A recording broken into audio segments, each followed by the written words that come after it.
identidad digital y este tema que tiene que ver con verificación multifactor.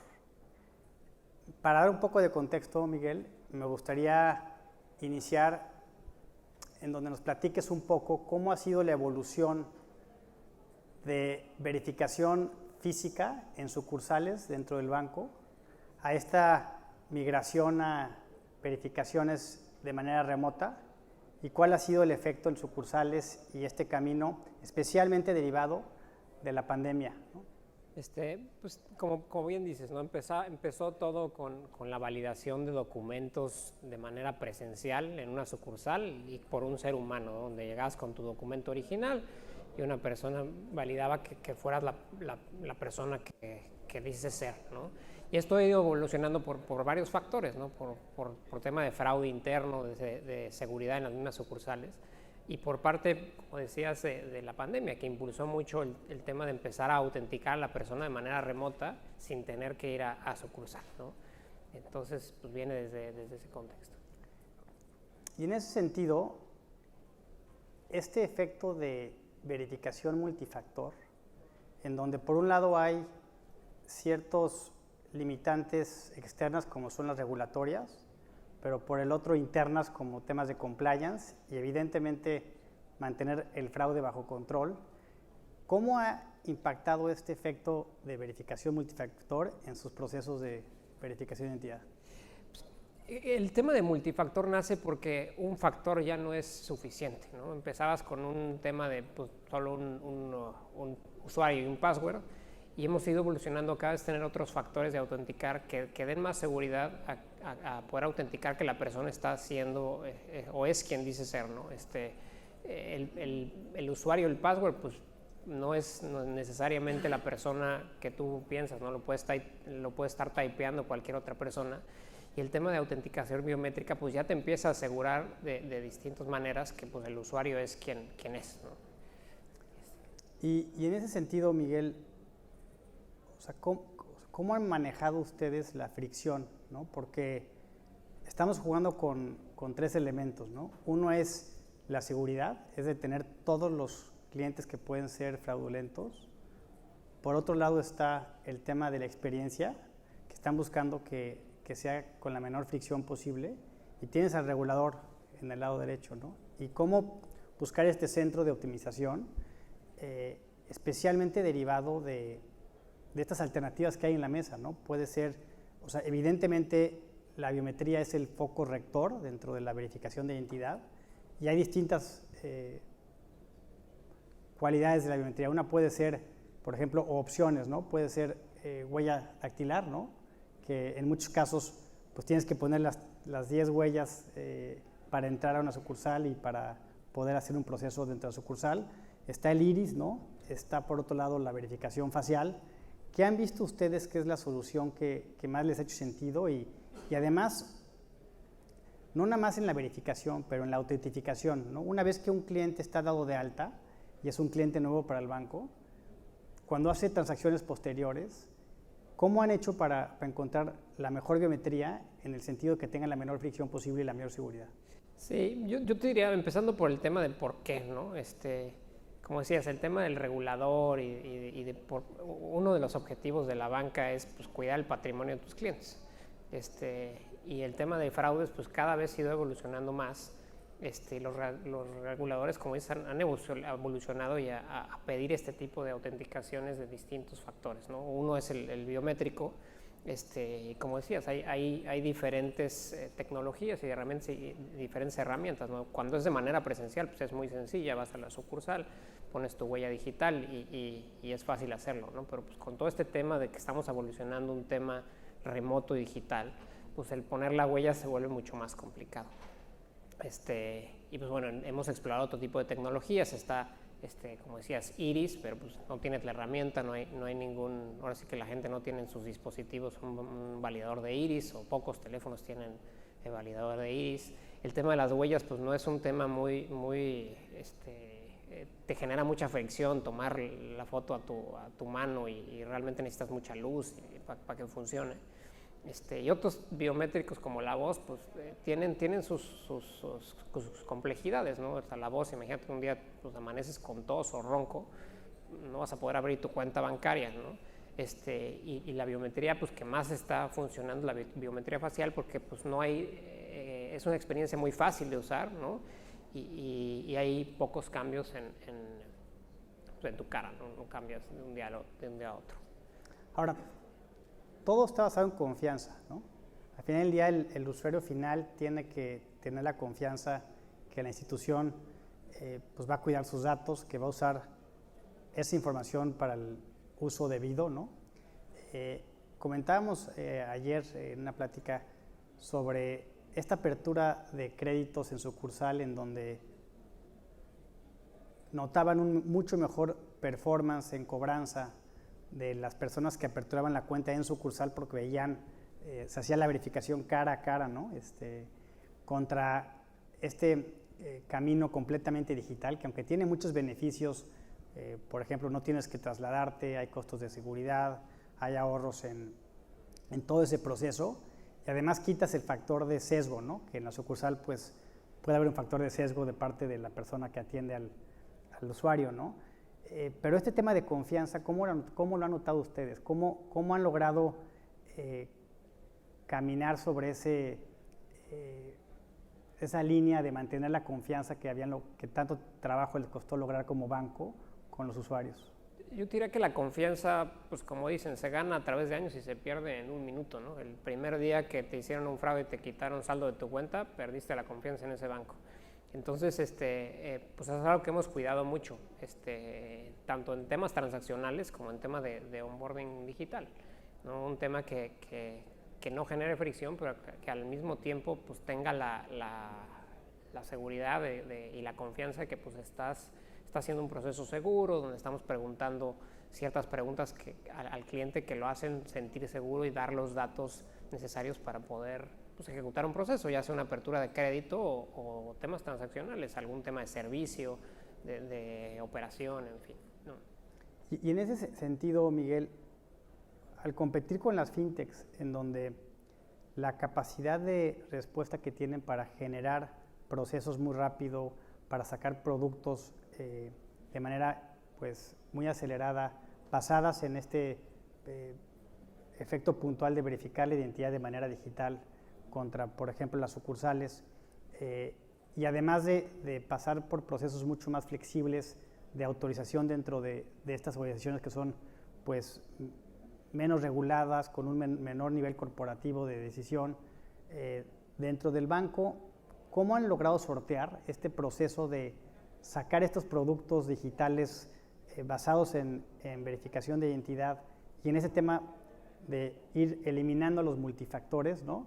de verificación de una manera rápida y flexible para lograr que esta ventana de oportunidad pues la logren apalancar de una manera correcta? Creo que en los bancos nos dimos cuenta pues de que es el camino, es el way to go, ¿no? O sea, no vas a poder competir con empresas que están teniendo onboardings digitales y tú seguir mandando a tus clientes a sucursal para que pongan su huella, ¿no? Entonces nos dimos cuenta que pues, este tema viene, y yo creo que viene desde arriba, ¿no? O sea, el liderazgo del banco se dio cuenta y lo permeó hacia abajo y ha sido, o sea, como dices, avanzamos más lento, pero sabemos que tenemos que ir hacia allá.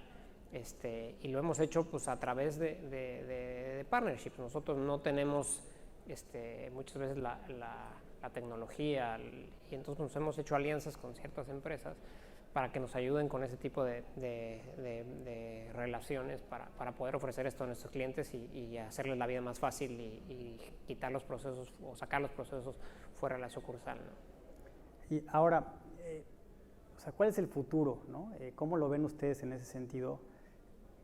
O sea, yo me imagino que cada uno de nosotros tendríamos que tener nuestra identidad digital única, ¿no? Y no repetir procesos de ir con un banco, darte de alta para verificar tu identidad y tener una cuenta, ir al siguiente banco y repetirlo, o dentro del mismo banco.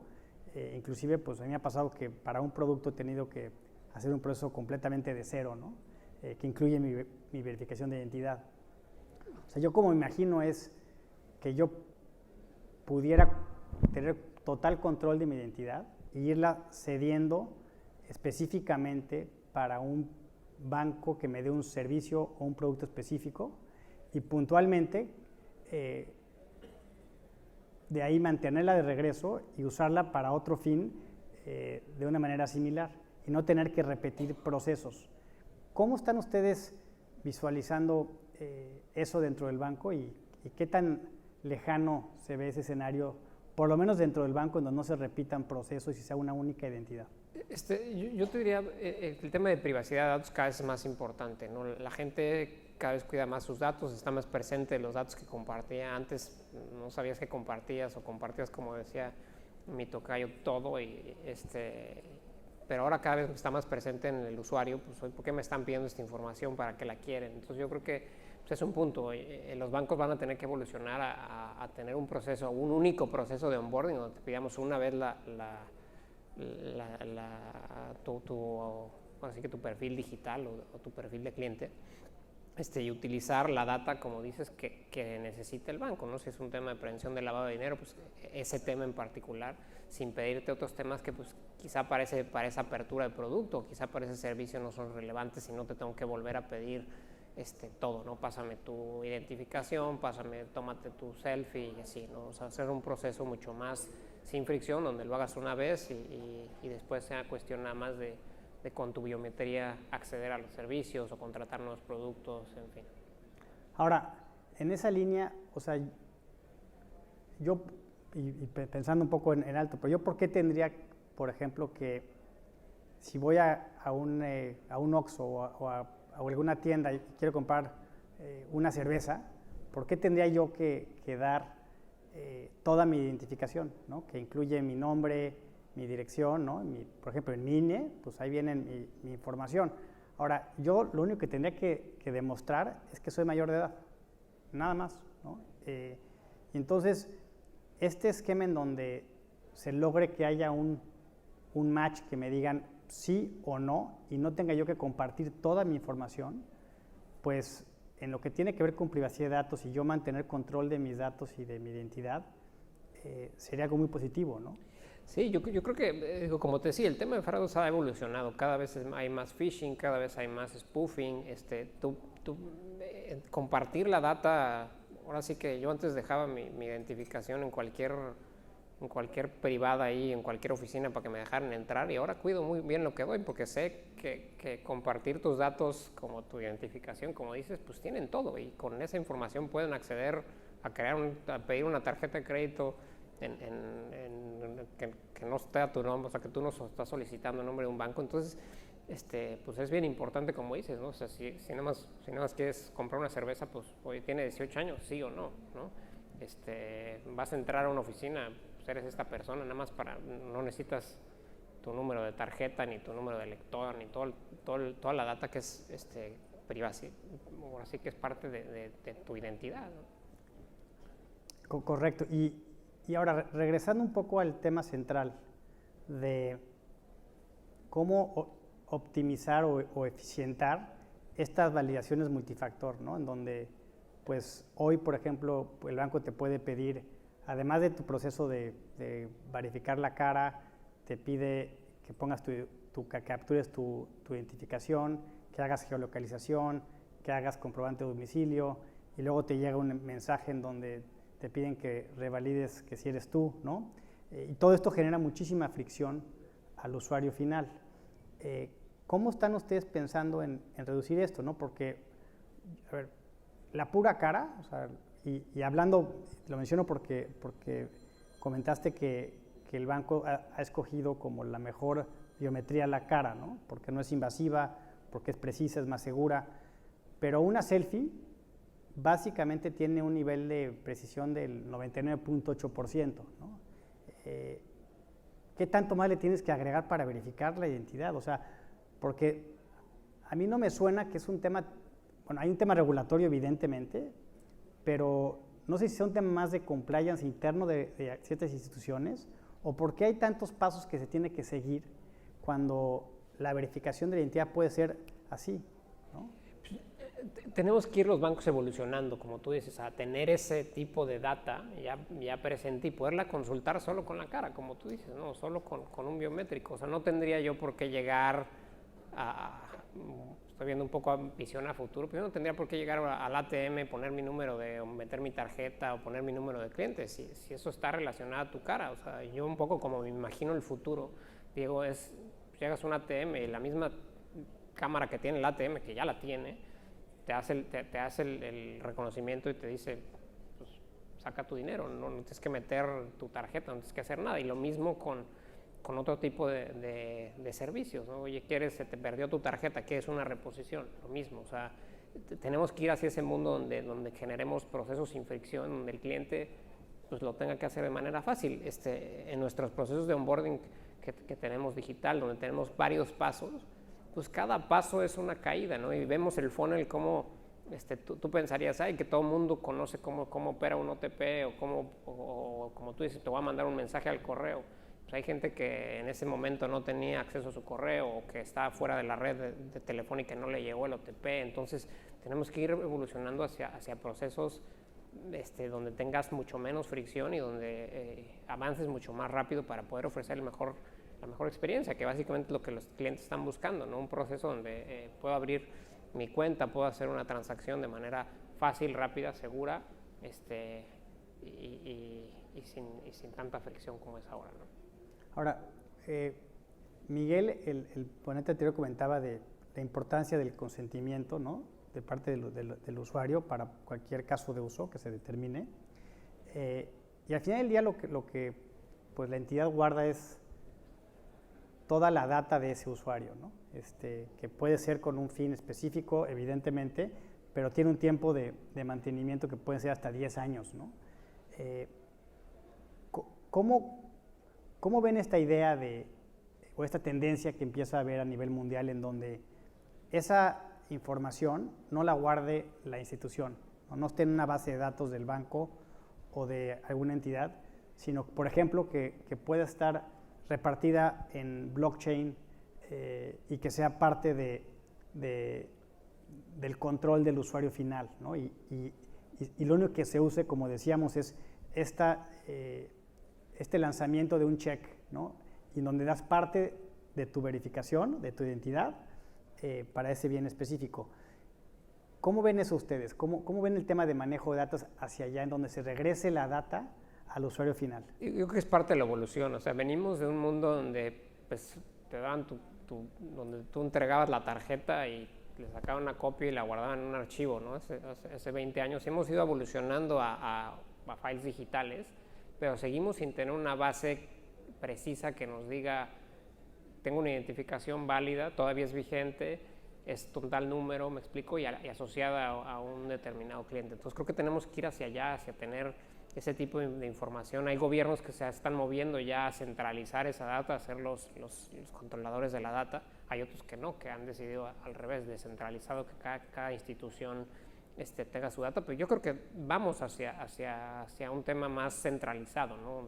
Donde tu documento de identidad va a estar en una base de gobierno con todos los datos y los bancos vamos a tener permiso de consultar, o bueno, los bancos y otras instituciones, de consultar esa data cuando son nuestros clientes, ¿no? Sí, ese es un tema pues, que puede tener mucha controversia, pero me gustaría aprovechar y los últimos minutos que nos quedan, no sé si la audiencia tiene alguna pregunta que quisiera hacernos, aprovechar que te tenemos aquí, Miguel, para que te hagan alguna pregunta. Claro, adelante. ¿Qué tal? Buenas tardes. Una sola consulta, me quedó un poco claro todo el proceso, interesante la experiencia. Y hablando sobre experiencia, precisamente, en esa experiencia de fricción, ¿cómo lográs ese catastro? Porque la comparación biométrica tenés que hacerlo con un catastro previo. Entonces, ¿cómo haces que esa fricción inicial o que ese catastro inicial no sea tan friccionado con el cliente? Yo te diría que depende del país, ¿no? En México tenemos la base de lectores que es la que todas las instituciones están usando, que es un catastro donde están caras, donde están huellas, donde están datos y es un tema central. En otros países han optado por temas diferentes, ¿no? Y igual acá Diego nos puede platicar un poquito más de cómo es en otros países como Estados Unidos, donde no tienes un instituto central, y cómo lo han ido sorteando, porque como tú dices, siempre hay una primera vez y digo, hay instituciones que están yéndose a crear sus propias bases de datos de biométricos, lo cual para mi gusto pues tiene un riesgo importante, ¿no? Porque vas a tener pues toda la información de un cliente en una base de datos tuya, cuando en el caso de México pues ya tenemos un instituto central con su seguridad que lo controla. Sí, yo agregaría ahí, o sea, en México, por ejemplo, te voy a dar el caso de México y de Estados Unidos.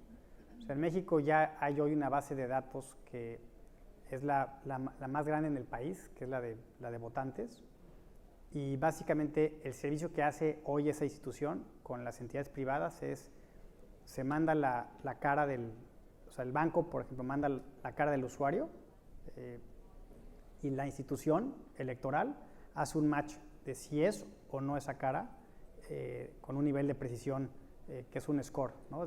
Puede ser el 95%, o sea, porque pues, evidentemente depende ¿no? la edad y ciertos cambios, pero te determina si sí o si no, y no regresa nada de data, es un simple match, ¿no? Ese servicio ya está en producción en México, con bancos y con fintechs. En Estados Unidos, por ejemplo, se está empezando a replicar eso mismo para los DMVs, para todo el tema de licencias, y se va bastante avanzado, ¿no? Mismo caso, por ejemplo, en Colombia, con la registraduría, también se está haciendo lo mismo para dar este servicio donde sea un match específico y ningún tipo de data salga de la entidad. Y se hace de manera automática y en tiempo real. Pues bueno, pues muchas gracias.